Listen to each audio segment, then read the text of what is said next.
விஜயோட மாநாடு இடம் வந்து ஃபிக்ஸ் ஆயிடுச்சுன்னு சொல்கிறாங்க. ஆமாம், எங்கே சார்? அது திருச்சியில் பொன்மலையில் பண்ணணும் அப்படின்னு சொல்கிறாங்க. கிடைக்குமான்னு தெரில. ஏதோ ரயில்வேவாக இருக்குது, அதை வந்து சென்ட்ரல் கவர்மெண்ட்டுக்கானதாக இருக்கும். ஸ்டேட் கவர்மெண்ட்டு டிஎம்கே உங்களுக்கு எங்கேயும் இடம் கொடுக்காம பார்க்குறாங்க.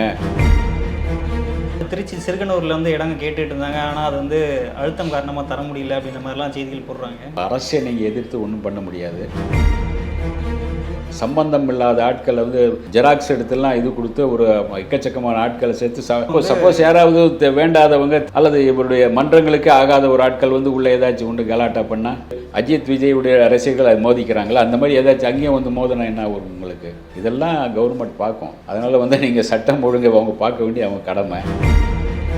முதல் மாநாடு ரொம்ப பிரம்மாண்டமாக பண்ண போகிறோம், இந்தியாவே திரும்பி பார்க்க வைக்கிற மாதிரி பண்ண போகிறோம், அதனால ஒரு 10 லட்சம் பேர் வரைக்கும் கூடுறதுக்கு வாய்ப்பு இருக்கு. பல ஊர்கள்லேருந்து ஆட்கள் வரலாம். அநேகமாக ஒரு 25,000 பேர் 50,000 பேர் வரலாம். அது சில பேர் உள்ளே போவாங்க, சில பேர் வெளியே நின்று தண்ணி அடிச்சு இல்லாட்டி இப்படி சுற்றிட்டு அப்படி சுற்றிட்டு வருவாங்க.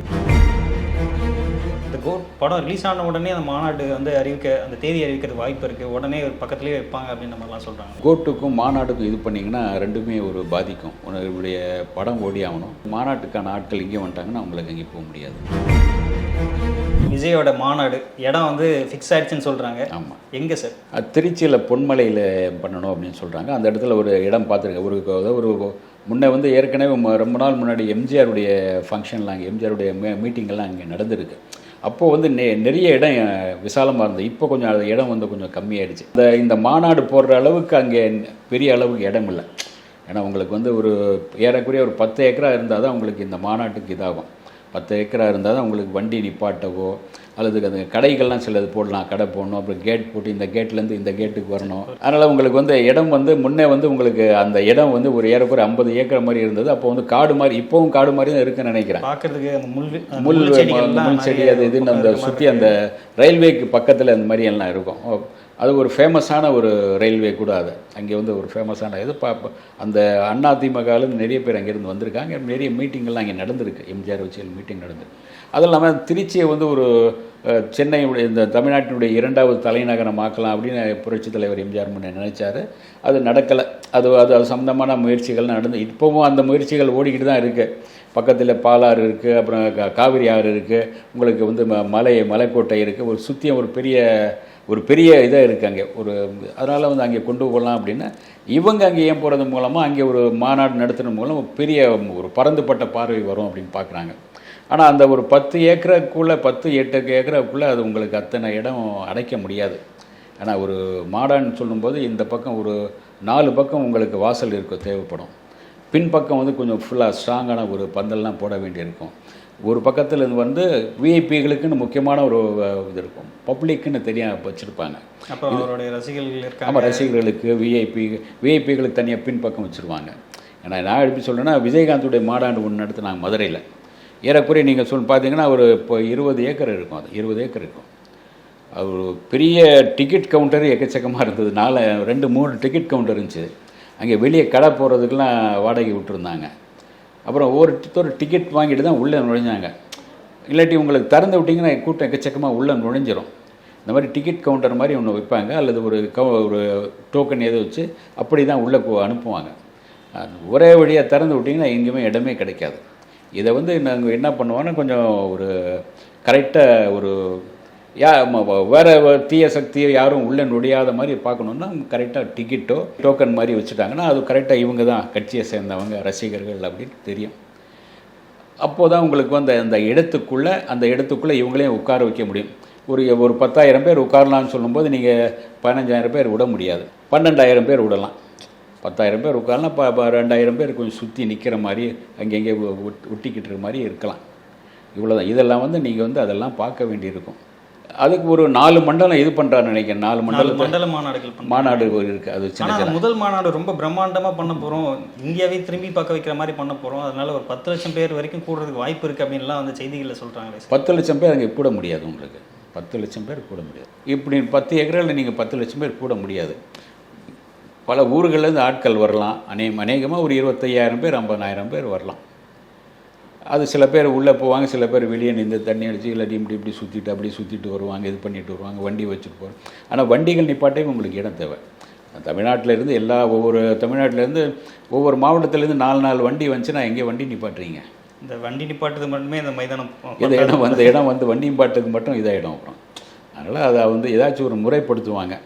ஏன்னா இடம் இல்லாத இன்னும் கொஞ்சம் பெட்டரான பெரிய இடம் தேடணும். அவங்க கிடைக்குமான்னு தெரில. ஏதோ ரயில்வேவாக இருக்குது, அதை வந்து சென்ட்ரல் கவர்மெண்ட்டுக்கான இதாக இருக்கும், ஈஸியாக அது கொஞ்சம் வந்துடும். ஏன்னா சென்ட்ரல் கவர்மெண்ட் இவர் மேலே கொஞ்சம் இரக்கத்தோடு இருக்காங்க, இரக்கமான பார்வையில் இருக்காங்க.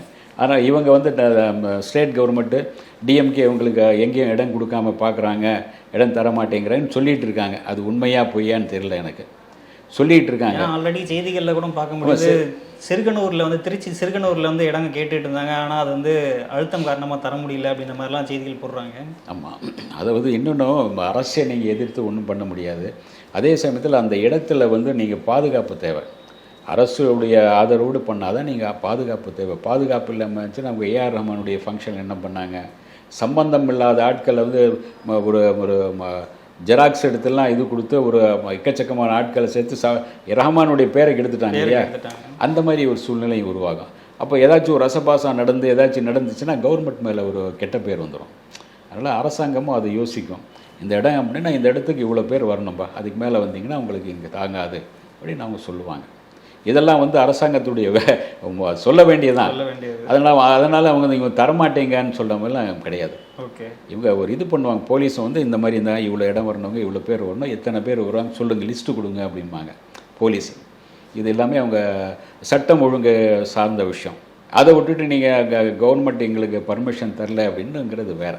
அழுத்தம் கொடுக்குறது இப்படின்னு சொல்கிறதுலாம் வந்து வேறு.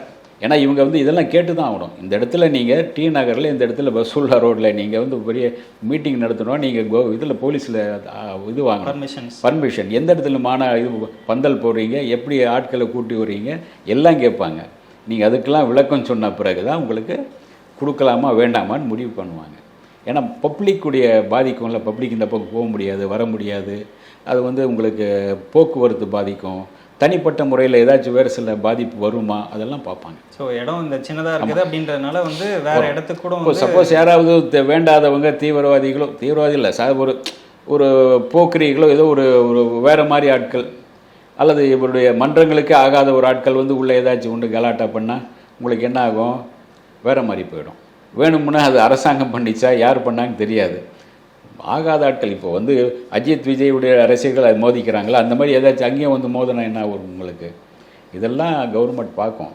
அதனால் வந்து நீங்கள் சட்டம் ஒழுங்கை அவங்க பார்க்க வேண்டிய அவங்க கடமை. இப்போ இந்த மாநாட்டுக்கு இடம் அப்படின்ற மாதிரி ரொம்ப பரபரப்பாக போயிட்டுருக்கு. ஆமாம், தேதி எதுவும் சொல்லியிருக்காங்களா சார்? இல்லை, தேதி இன்னும் சொல்லலை. அவங்க முதல்ல இடத்த ஃபிக்ஸ் பண்ணி ஆகணும்.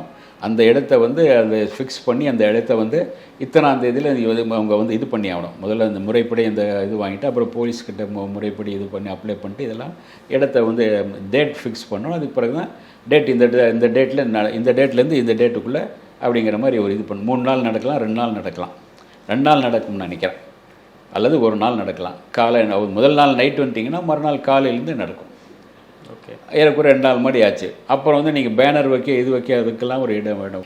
கோட் வந்து செப்டம்பரில் ரிலீஸ் ஆகுதுன்னு சொல்கிறாங்களா சார்? இந்த கோட் படம் ரிலீஸ் ஆன உடனே அந்த மாநாடு வந்து அந்த தேதி அறிவிக்கிறது வாய்ப்பு இருக்குது, உடனே பக்கத்துலேயே வைப்பாங்க அப்படின்ற மாதிரிலாம் சொல்கிறாங்களே சார்? இல்லை, இன்னும் அவருக்கு 2 இது பண்ணுறாரு. ஆனால் ஒரே நேரத்தில் உங்களுக்கு கோட்டுக்கும் மாநாடுக்கும் இது பண்ணிங்கன்னா ரெண்டுமே ஒரு பாதிக்கும். உங்களுடைய படம் ஓடி ஆகணும், அல்லது மாநாட்டுக்கான ஆட்கள் இங்கே வந்துட்டாங்கன்னா அவங்களுக்கு அங்கே போக முடியாது.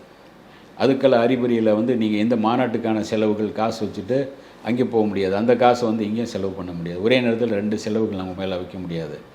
அது கொஞ்சம் ஒரு சின்ன இது பண்ணும். ஃபேன்ஸ் மேலே அந்த பாரத்தை வந்து திணிக்க விரும்ப மாட்டாரு. ஃபேன்ஸ் மேலே ஒரு நீங்கள் திணிக்கிற மாதிரி ஆகிடும். அவங்களுக்கு செலவுகள் எக்கச்சக்கமாக வரும் இல்லையா? மாநாடுன்னா மாநாடுக்காக நீங்கள் பஸ்ஸில் ஏற்பாடு பண்ணணும், ஒவ்வொருத்தர் ஒரு செலவு பண்ணி ஆகணும். அதுக்கான வந்து நீங்கள் ஒரு 2 நாள் 3 நாள் 1 வாரம் அலைஞ்சு இது பண்ணுவாங்க.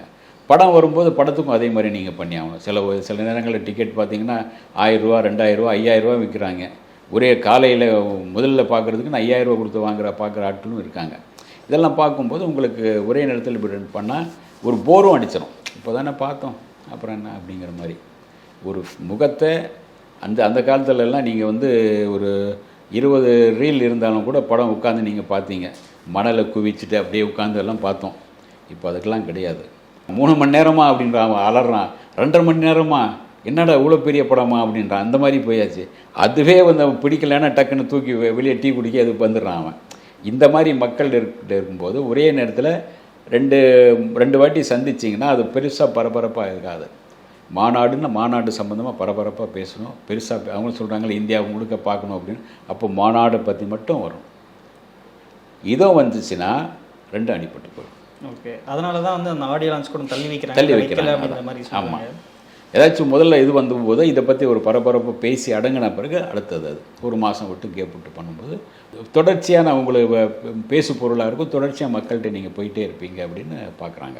எவ்வளவு தடைகள் இந்த மாதிரி வந்தாலும் அடுத்தடுத்து அதை வென்று காட்டி வந்து விஜய் வந்து அந்த மாநாடு வந்து சக்ஸஸ்ஃபுல்லாக நடத்துவார் அப்படின்ற மாதிரி எதிர்பார்க்கலாம் அப்படின்ற மாதிரி. ஆமாம், எதிர்பார்க்கலாம். ஏன்னா அவர் வந்து முடிவு செஞ்சாச்சு, கட்சியை ஆரம்பித்தாச்சு. இனிமேல் வந்து உங்களுக்கு வந்து தன்னை நிரூபிச்சாகணும். கட்சி பேர் வச்சாச்சு, கட்சிக்கான சின்னம் எதிர்த்து சொல்லி ஆகணும், கொள்கை சொல்லி ஆகணும். அந்த கட்சிக்கான கொடி நீங்கள் சொன்ன மாதிரி கொடி என்ன மாதிரி வடிவையும் பண்ணணும். அதுக்கு பிறகு இதுக்கான முக்கியமான அந்த கட்சியில் வந்த பிறகு இப்போது சில தலைவர்கள்லாம் இது பண்ணியிருப்பாங்க. இன்னும் கொஞ்சம் சொல்ல வேண்டியிருக்கு இல்லையா, அந்த கட்சிக்கு இன்னார் பொருளாளர் செயலாளர் அப்படின்னு ஒரு முறைப்படுத்தி எந்தெந்த மாவட்டத்துக்கு என்ன யார் அப்படிங்கிற அதெல்லாம் நீங்கள் வரையறை செய்யணும். இதெல்லாம் பண்ணோம். அது போக வந்து பேச்சாளர் குழுன்னு வைக்கணும், கொள்கை பரப்பு செயலாளர்னு ஒரு குழு வைக்கணும். இவங்க எல்லாமே உட்கார்ந்து அதெல்லாம் இது பண்ணி ஆகணும். இதெல்லாமே இவர் பண்ண மாட்டார், அந்த செயலாளர் அப்படி பண்ணுவார். ஏன்னா இவரே இப்போ தான் அந்த பொலிட்டிக்கலுக்கான விஷயங்கள் கற்றுக்கிறார். ஏன்னா இத்தனை நாள் வரைக்கும் நீங்கள் எழுதி கொடுத்தது பேசிகிட்டு இருந்தார். அவருக்கு வந்து இப்போ மனப்பாடம் சொல்லி அதிக நேரம் பேச முடியாது. அரசியல்வாதி சில பேர் 3 மணி நேரம் 4 மணி நேரம் பேசுவாங்க. அது அடித்து நொறுக்கி என்னென்னமோ பேசி கடைசியில் வந்து அங்கே நின்றுடுவாங்கன்னு வைங்க. இவருக்கும் அந்த டேலண்ட் இருக்கணும். இப்போ வந்து இத்தனை நாள் வரைக்கும் நீங்கள் வந்து சொல்லி கொடுத்தது பேசிட்டு இருந்தீங்க கிளிப்புள்ள மாதிரி. இனிமேல் வந்து நீங்கள் சுயமாக பேசும்போது உங்களை இன்னும் கொஞ்சம் டெவலப் பண்ண வேண்டியது. அதனால் வந்து எங்கே எப்படி பேசணும், எந்த ஏரியாவில் எப்படி பேசணும், யார்கிட்ட எந்த தலைவர் கூட பழகும்போது எப்படி இருக்கணும், இந்த நடை உடை எல்லாமே ஒரு அரசியல்வாதிக்கான நடை உடைகள் என்ன பண்ணிக்கணும், அதெல்லாம் இப்போது நிறைய தேவைப்படும். இன்றைக்கி ஃபேன் செட்டு போட்டு வந்தால் பிரேமலதா மேடம் கேட்பாங்களே, ஃபேன்ட்லாம் ஏன் போட்டுட்டு வர்றாரு விஜய், வேட்டி கட்டு வர வேண்டியதானேன்னு கேட்கலாம் இல்லையா. அந்த மாதிரி தான். சார், உங்கள் நேரத்துக்கும் உங்கள் பதில்களுக்கும் நன்றி சார். மிக்க நன்றி அவருக்கு.